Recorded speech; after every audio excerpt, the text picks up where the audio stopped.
I want to take a look at a situation in the book of Matthew today where a man comes to Jesus asking for help. But I want us to put ourselves in Jesus' place here because the way he reacts is very, human.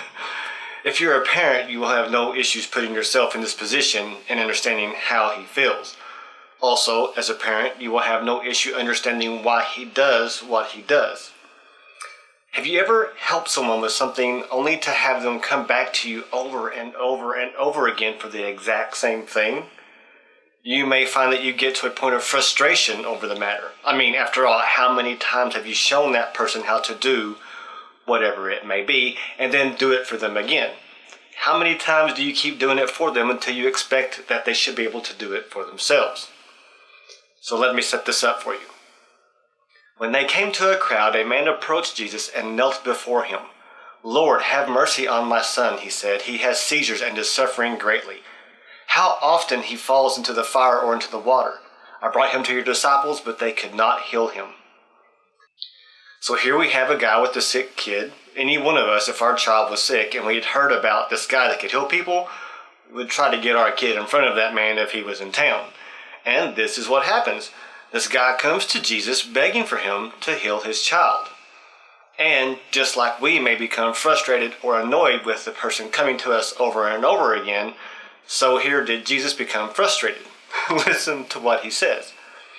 "You unbelieving and perverse generation," Jesus replied, "how long shall I stay with you? How long shall I put up with you?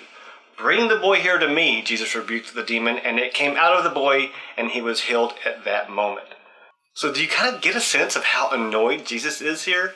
I mean, after all that time with him and seeing all that they had done and that they were able to do, here he was still having to step in and do it for the disciples. So then the disciples came to Jesus in private and asked, "Why couldn't we drive it out?" He replied, "Because you have so little faith. Truly I tell you, if you have faith as small as a mustard seed, you can say to this mountain, 'Move from here to there,' and it will move. Nothing will be impossible for you." He was fed up. He had shown them over and over. He had taught them over and over that they had the ability, the power, and the authority to do these things, but still their faith was weak, and they couldn't do it. He had to step in again. I can imagine this was also concerning because he knows his time was almost up and that he would be going back to the Father. They needed to be able to do these things on their own.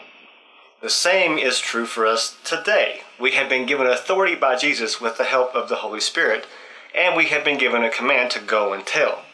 We can't sit back and keep expecting him to just do it for us.